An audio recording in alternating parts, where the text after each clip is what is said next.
बच्चों कैसे हैं आप लोग। पिछली क्लास में मैंने आप लोगों को बताया था पावर के 3 फार्मूले, पावर को कैलकुलेट करने के फार्मूले बताए थे हमने। अब इस क्लास में हम लोग इलेक्ट्रिकल एनर्जी को कैलकुलेट करने के लिए फार्मूला पढ़ेंगे।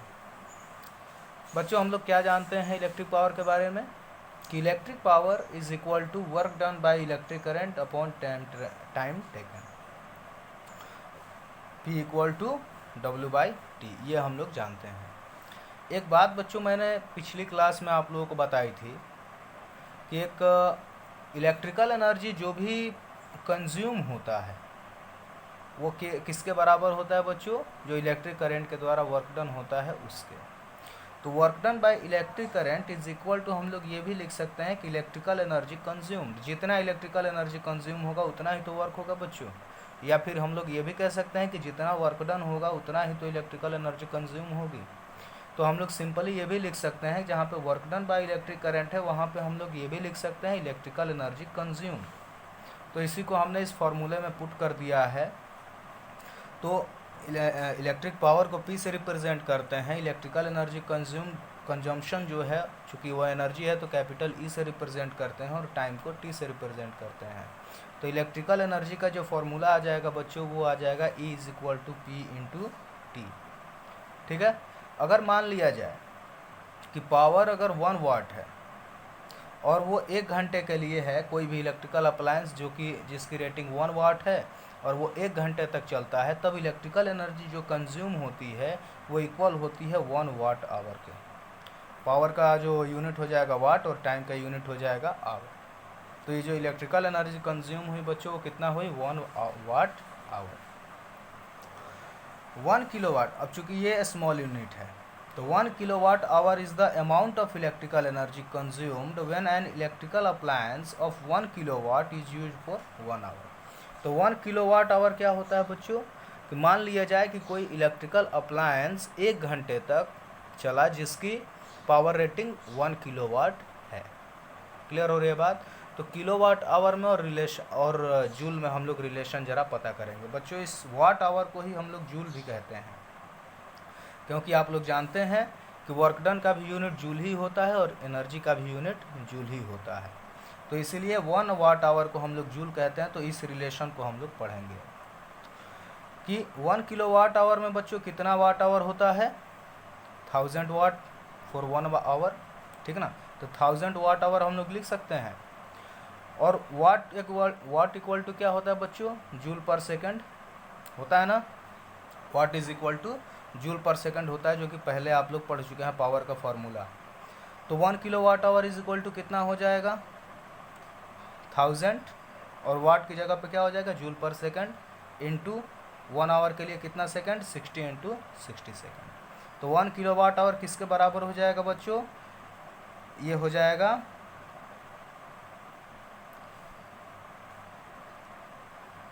36 लाख, ये 36 लाख हो जाएगा ना। हाँ, उतने जूल के बराबर ये हो जाएगा। तो 1 किलोवाट आवर को हम लोग ऐसे भी लिख सकते हैं बच्चों, 3 इंटू 6 इंटू 10⁶ जूल, इसका हम लोग लिख सकते हैं।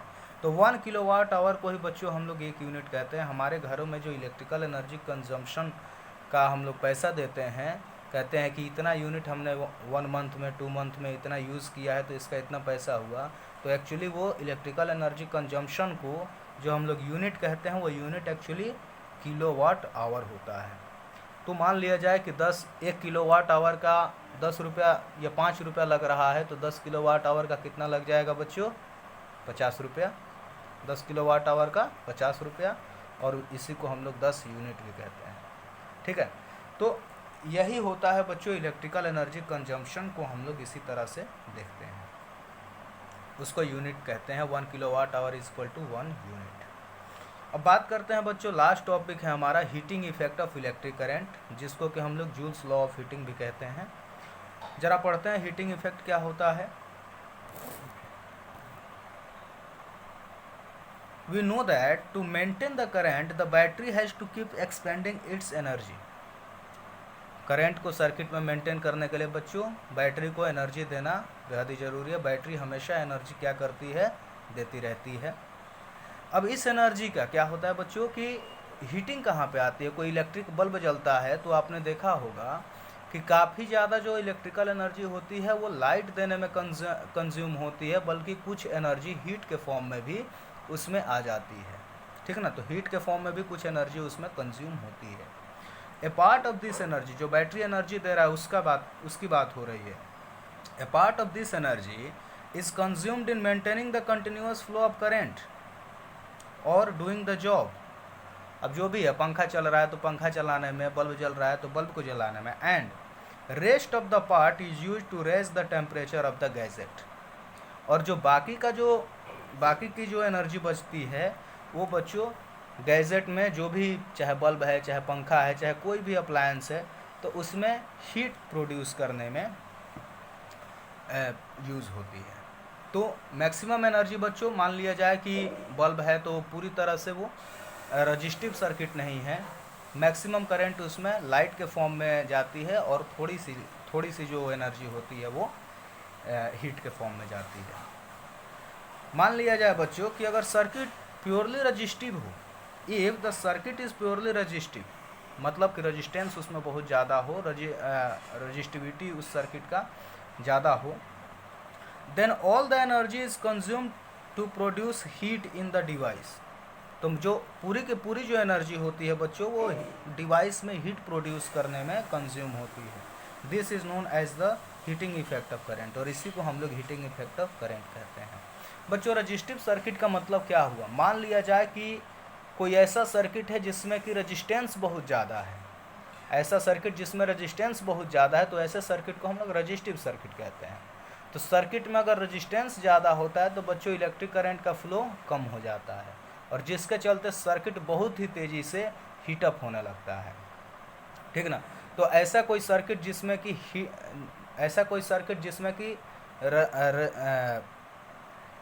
रजिस्टिविटी वाली चीज़ें लगा दी जाए, जैसे कि नाइक्रोम की वायर लगा दी जाए, मैंगनीन की वायर लगा दी जाए, कॉन्स्टेंटन की वायर लगा दी जाए, जिनकी रजिस्टिविटी ज़्यादा होती है। तो ये सब क्या करते हैं? ये सब लाइट प्रोड्यूस करने में तो कम, लेकिन हीट प्रोड्यूस करने में ये सब बहुत ही ज़्यादा इस्तेमाल की जाती हैं। ऐसे ही कुछ डिवाइसेस का नाम आप लोग जानते होंगे, जैसे कि इलेक्ट्रिक आयरन के बारे में आप लोग जानते हैं, हीटर के बारे में जानते हैं बच्चों।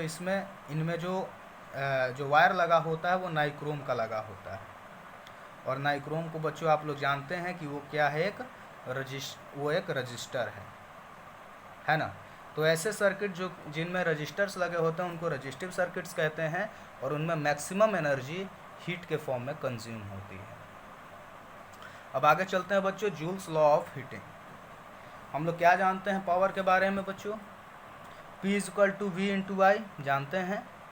अगर मान लिया जाए कि ये एनर्जी T टाइम के लिए सप्लाई की जाए सर्किट में, तो क्या हो जाएगा? Power V/I/T। अगर बच्चों मान लिया जाए कि ये जितना भी पावर सर्किट में लग रहा है वो सारा का सारा पावर हीट के फॉर्म में लग जा रहा है, हीट में वो कन्वर्ट हो जा रहा है, पूरा का पूरा जो पावर है वो हीट में कन्वर्ट हो जा रहा है, तो वहाँ पे हम लोग P को रिप्लेस कर सकते हैं H से। H मतलब कि हीटिंग, ठीक ना।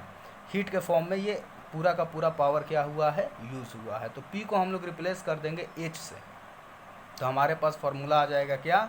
H = V/I/T, ठीक है। तो हीट क्या है बच्चों? हीट है H जो है वो हीट प्रोड्यूस्ड है कितने टाइम में? T टाइम में। अब ओम्स लॉ अगर अप्लाई कर देंगे तो V की जगह पे IR अगर पुट कर देंगे बच्चों, तो H = हो जाएगा फॉर्मूला I²R/T। क्लियर हो रही है बात? तो हीटिंग का यही जूल्स लॉ ऑफ हीटिंग का यही फॉर्मूला आता है, H = I²R/T। अब इस इक्वेशन से कुछ बातें क्लियर हो रही हैं। क्या क्लियर हो रही हैं बच्चों? Heat produced in the circuit is directly proportional to square of current. पहली बात कि सर्किट में जितना हम लोग, देखिए बच्चों, हीट जो प्रोड्यूस हुआ किसके डायरेक्टली रिलेट कर रहा है? करंट के स्क्वायर के, दूसरी बात है रेजिस्टेंस के, और तीसरी बात है टाइम के। देखिए बच्चों, अगर करंट को हम लोग डबल करेंगे, करंट मान लिया कुछ फ्लो हो रहा है, अगर करंट को हम लोग डबल करेंगे तो क्या हो जाएगा? हीट 4 टाइम्स हो जाएगा बच्चों, 4 टाइम्स, ठीक ना। करंट अगर डबल कर दे सर्किट में हम लोग, तो हीट जो होगा, हीट जो प्रोड्यूस होने वाला होगा सर्किट में, वो डबल हो जाए 4 टाइम्स हो जाएगा। रजिस्टेंस हम लोग अगर बढ़ा दे सर्किट में, तब भी हीट बढ़ जाएगा। और टाइम के लिए कुछ टाइम, अगर हम लोग जो भी टाइम ले रहे हैं, अगर टाइम हम लोग बढ़ा दें, तब भी जो सर्किट में हीट प्रोड्यूस हो रहा है वो बढ़ जाएगा। तो बच्चों, जो हीट प्रोड्यूस होता है किसी सर्किट में, वो 3 चीज़ों पर डिपेंड करता है। पहला करंट के स्क्वायर के, दूसरा रेजिस्टेंस के, और तीसरा time for which current electric current past. Clear हो रही है बात? तो बच्चों, ये चैप्टर जो है वो कंप्लीट हो चुका है, और इस चैप्टर से 5 नंबर के न्यूमेरिकल क्वेश्चंस ज़रूर पूछे जाते हैं। तो न्यूमेरिकल क्वेश्चंस पे ज़्यादा फोकस करिएगा। फॉर्मूले आपके पास हैं सारे के सारे, अब इन फॉर्मूलों को यूज़ करते हुए क्वेश्चंस आप लोग करिए। अगर कुछ नहीं समझ में आ रहा है तो हमारा नंबर आप लोगों के पास है, कॉल करके और फिर कन्फ्यूज़न को दूर करिए।